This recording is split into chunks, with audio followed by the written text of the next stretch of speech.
Demikian ya teman-teman. Ya, baik. Terima kasih rekan-rekan. Sebenarnya hari ini saya moderator, tapi izinkan saya untuk menambahkan. Nanti pertanyaannya akan saya tampung untuk dijawab oleh pembicara kita hari ini, Bu Indrianti dan Prof. Elsa Sharif. Baik, rekan-rekan yang kami hormati, yang telah berjuang sekeras mungkin sampai hari ini kita berkumpul bersama di ruang yang berbahagia ini. Perlu rekan-rekan ketahui bahwasanya klien kami hari ini cukup menderita dikarenakan adanya opini-opini liar, opini-opini sesat, bahkan menuduh aib pelakunya. Itu adalah perbuatan fitnah dan penyebaran berita bohong yang harus dilawan oleh penasihat hukum. Kita hari ini sepakat menyerahkan proses hukum ini kepada penegak hukum, dalam hal ini kepolisian, kejaksaan, dan pengadilan. Akan tetapi berdasarkan investigasi yang dilakukan oleh tim pencari fakta DPP Perhaki, kami menemukan adanya pihak-pihak yang melakukan tindakan melebihi penyelidikan yang dilakukan oleh pihak kepolisian, sehingga hal tersebut berpotensi mempengaruhi jalannya proses hukum yang sedang berjalan dengan baik dan adil. Kita sepakat due process of law harus dijunjung dengan setinggi-tingginya di negara hukum yang kita banggakan ini. Saudara-saudara sekalian yang kami hormati, bahwasanya tadi malam saya mendapatkan telepon dari klien kami Aib Rudiansyah pada pukul 21.50 WIB. Beliau menyampaikan kepada saya bahwasanya ada orang tidak dikenal, ya, yang katanya suruhan orang salah satu politikus, sehingga bapaknya ini merasa tertekan dan dibawa informasinya saat ini ke Subang. Dibawa informasinya hari ini sampai ke Subang. Ini kepentingannya apa seperti itu loh? Sampai dibawa-bawa keluarganya. Apa urgensi daripada politisi ini? Dia bukan seorang pengacara, gitu loh. Dan kami lihat dia ini mengumpulkan saksi-saksi, dan bahkan saksi-saksi ini mencabut-cabutin keterangannya. Kita tidak boleh mengintervensi proses hukum yang sedang berjalan dan adil ini. Sekalipun itu presiden, hukum haruslah tegak lurus, karena hukum adalah panglima dan keadilan adalah raja bagi kita semua. Kalau memang hukum bisa diintervensi oleh politisi, hukum bisa diintervensi oleh pejabat, ini akan amburadul penegakan hukum kita ini. Saya juga mendapat kabar dari klien saya bahwasanya pada waktu ia diwawancara oleh salah satu politisi, ia diberikan sejumlah uang. Yang pertama pakai amplop, yang kedua secara tunai. Ya. Jadi biar teman-teman melihat sendiri. Terus yang kedua, ya, Aib juga menyampaikan keluarganya, dalam hal ini bapaknya juga diberikan uang oleh salah satu politisi yang ikut nimbrung dalam kasus ini.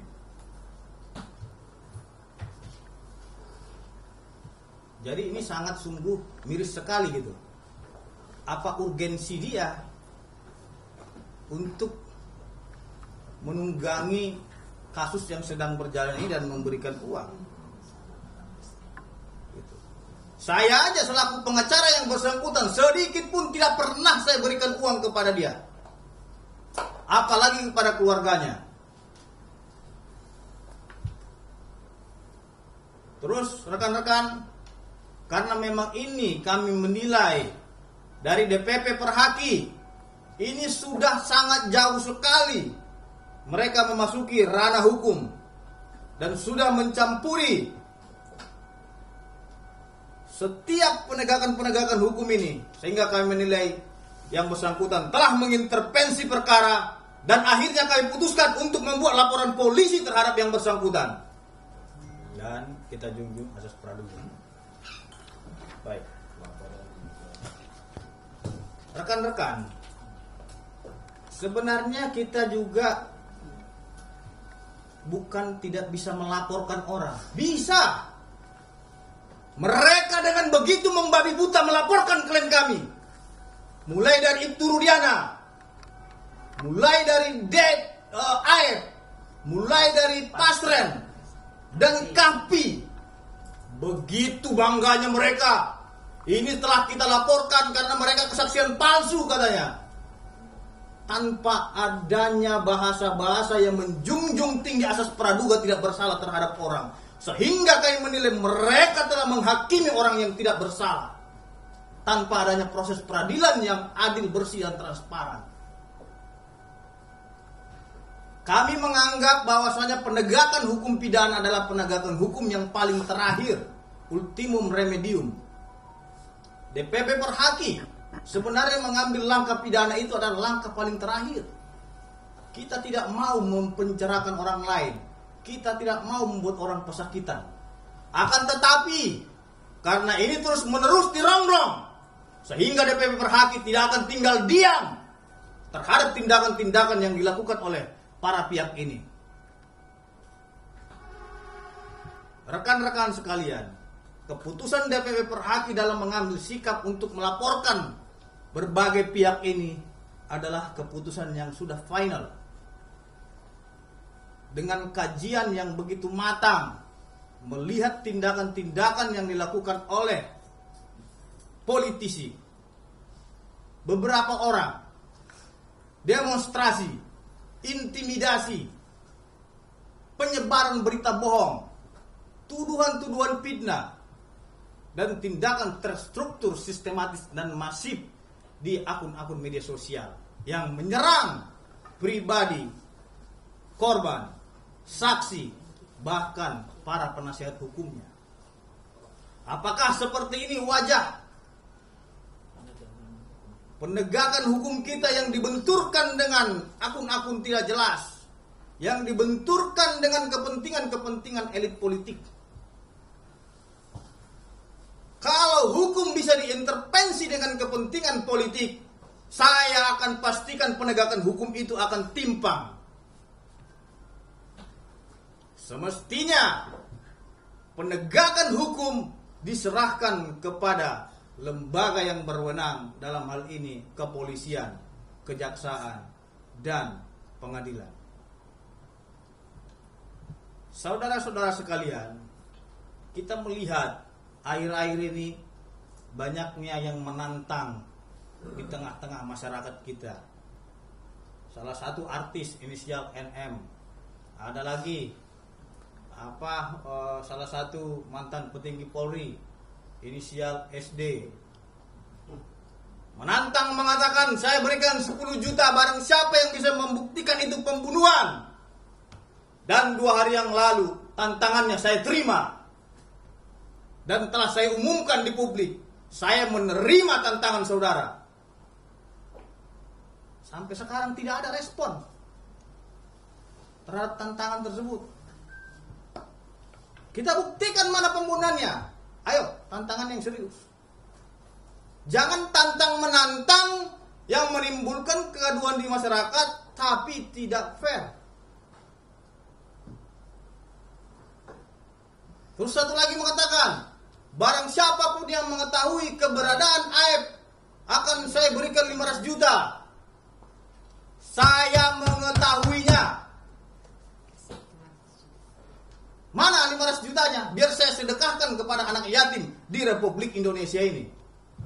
Dan saya sumbangkan kepada masjid-masjid untuk memamukkan remaja masjid di Republik Indonesia ini. Mana? Tidak usah pun ditantang, ya. Kita akan menyampaikan konferensi pers secara komprehensif terhadap masyarakat. Dan alhamdulillah kita diberikan kepercayaan oleh Aib Rudiansyah sebagai penasihat hukumnya. Sehingga kami menilai banyaknya opini-opini yang dibangun oleh berbagai pihak membuat penegakan hukum ini tidak semakin jelas arahnya. Gitu. Saya tanya kepada rekan-rekan sekalian, yang menegakkan hukum ini siapa? Ya pihak kepolisian. Adapun bukti, fakta dan data serahkan kepada pihak kepolisian. Bukan buat medsos. Ini ada dikit ini bikin medsos dan lain-lain. Itu namanya trial by the medsos, peradilan media sosial. Yang harus tidak boleh kita jadikan patokan ataupun rujukan. Akan tetapi penegakan hukum yang adil dan fair yang kita lakukan. Terus yang kedua, tuduhan terhadap Aib, ya, yang menyatakan bahwasanya DD ini menyampaikan Aib itu merekayasa cerita dan mengarah mengikuti kemauannya. Itu tidak benar. Sehingga itu adalah penyebaran berita bohong. Karena memang tudingan Aib ini kepada DD ini kepada Aib, sehingga resmi kita lapor ke polisi dengan pasal 28 junto pasal 45 Undang-Undang ITE, menyebarkan berita bohong dengan ancaman pidana di atas 5 tahun. Yang tadi sudah saya sampaikan kepada rekan-rekan sekalian. Jadi teman-teman, saya ingin menyampaikan beberapa hari lalu saya bertemu dengan Saudara Aib. Sekaligus saya tanya terhadap beliau, mungkin ini bisa dilihat.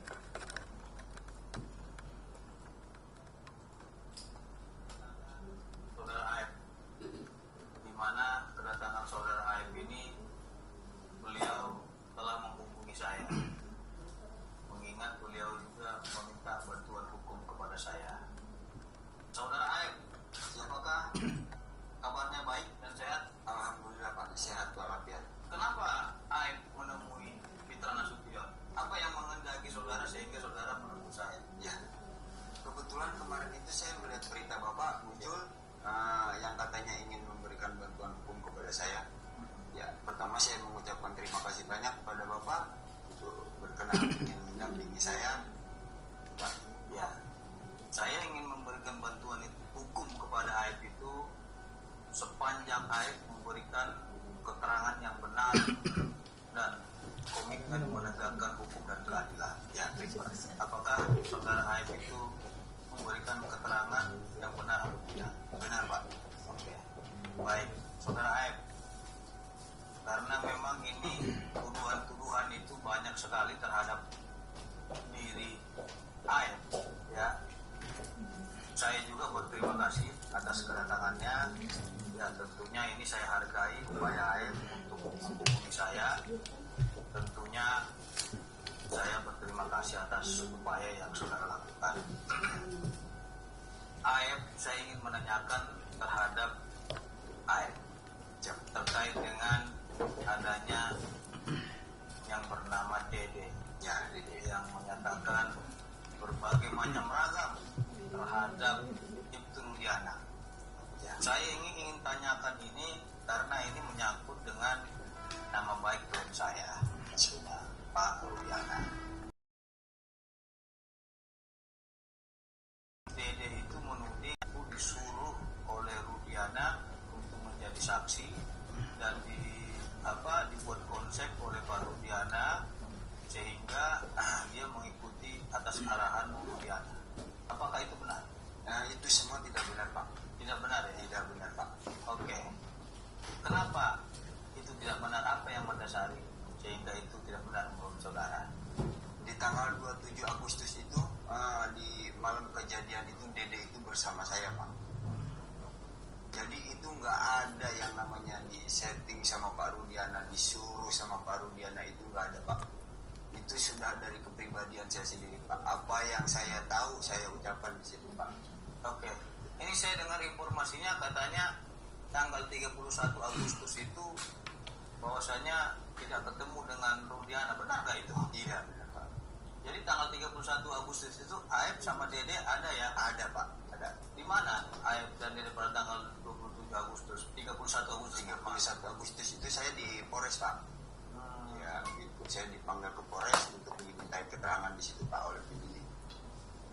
Saya ingin tanya kepada Aib itu sekali lagi, apakah benar Bapak Rudiana itu menjemput saudara Dede ini agar dimintai keterangan, dan di dalam mobil katanya diarahkan oleh Bapak Rudiana agar dia menjelaskan ada aksi lempar-lemparan, kejar batu, ada pemukulan bambu dan lain sebagainya macamnya. Itu keterangan si Dede ini benar nggak itu? Tidak benar Pak. Rudiana. Keterangan si Dede itu tidak benar Pak. Tidak benar ya? Ya, Sama sekali Pak sama Rudiana sekali tidak benar. tidak pernah menjemput dia ya? Tidak pernah Pak. Nah, dan tidak pernah Pak Rudiana mengarahkan dia ya? Tidak pernah Pak. Oke. Nah, satu lagi, saya dengar itu saudara Aib kata dia ya, kata dia saudara Aib itu meminta dia untuk mengantar ke Polsek atau Polres kan gitu. Nah, terus tiba-tiba sampai di Polsek kamu jadi saksi gitu dari itu. Tidak benar itu Nah, juga Pak. nanti kamu ikuti saya aja. Nanti kamu bilang begini. Jadi dia mengikuti Aib dan Rudiana katanya. Benar nggak itu? Tidak benar Pak. Itu semua bohong Pak. Jadi nggak benar bahwasanya Aib mengarahkan Dede ini untuk memberikan keterangan ya. Tidak benar Pak. Nah, pada waktu malam 27 Agustus 2016 itu Dede melihat nggak itu pelemparan itu dan kejar-kejaran itu? Melihat Pak. Melihat ya? Jadi di tanggal 27 Agustus itu Dede itu bersama saya Pak. Jam 10 malam itu saya kebetulan dirokok sama beliau Pak. Kenapa kata dia tidak melihat? Sekarang dia bilang tidak melihat adanya aksi kejar-kejaran. Nah di situ makanya saya sempat bingung juga sama Dede. Kok dia bisa berubah keterangan pas ketemu Dede Mulyadi. Padahal beberapa bulan yang lalu itu dia sempat pernah diperiksa juga Pak oleh di Polres Karawang, itu oleh dari Kapolda juga, cuman diperiksanya di Polres Karawang Pak. Itu keterangan dia itu sama kayak yang dulu Pak. Jadi pas ketemu Kang Deddy Mulyadi ini Pak, dia merubah keterangan Pak. Makanya saya bingung, kayak seperti ada sesuatu gitu Pak. Ini di Polres Karawang dia terkait apa dia sehingga dipanggil Polres Karawang? Kebetulan yang manggil bukan dari Polres Karawang Pak, yang manggil dari Polda, cuman di Polres Karawang. Jadi sekalian jemput saya di Cikarang. Kebetulan kan tadinya kan saya mau dimintai keterangan juga di sana, tadinya mau di Cikarang. Kebetulan di Cikarang banyak gitu Pak. Jadi digeser lah, dipindah di Polres Karawang gitu Pak. Terkait apa dia dipanggil yang saudara ketahui? Ya terkait kejadian 2016 Pak. Soal keterangan Dede sama saya gitu. Oke. Hanya ada satu kata, lawan. Jadi teman-teman, itu tadi keterangan daripada Dede. Ya mungkin rekan kita ini karena terlalu semangat ingin menegakkan keadilan sehingga dia Jadi kaget ya, Mak. kita hormati dan hargai itu. Jadi rekan-rekan sekalian, bahwasanya bukan hanya Aib saja yang didatangi oleh beberapa pihak, ya, ada banyak juga yang didatangi. Akan tetapi Aib ini tidak ada sedikit pun kata untuk merubah keterangannya ataupun mencabut keterangannya, karena ia merasa apa yang ia alami, ia ketahui, itulah yang ia lihat dan itulah yang ia pertahankan, dan bahkan dia juga menyatakan berani dan siap disumpah di bawah Al-Quran. Jadi saya harap kalau memang tidak ada peradilan yang adil dan bersih ataupun proses hukum yang berjalan, jangan kita menghakimi ataupun menuduh seseorang ataupun tindakan-tindakan apapun kepada orang, karena itu akan berpotensi menimbulkan fitnah terhadap orang.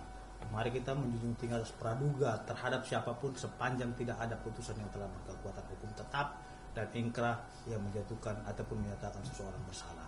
Karena di pikiran kita orang salah belum tentu salah di hadapan hukum. Karena berbeda kenyataannya antara kenyataan dengan dunia maya. Ini sekarang yang terjadi adalah antara penegakan hukum dunia nyata dan penegakan hukum dunia maya. Versi dunia nyata dan versi dunia goib. Jadi lebih bahaya ini dunia goib, banyak kali berselebaran dan lain-lainnya itu dunia maya ini yang pakar inilah, pengamat ini intelijen segala macam itu semua dipotong-potong, diedit-edit, bahkan ada suara-suara orang lagi dipenggal-penggal. Nah, itu saya lihat banyak di TikTok. Nah, itu merupakan suatu perbuatan yang mengkaburkan pokok perkara dan fakta-fakta yang telah terungkap di dalam persidangan. Jadi teman-teman, itu tambahan dari saya. Berhubung saya di sini ada ketua umum, ya saya persilakan kepada Profesor. Terima kasih.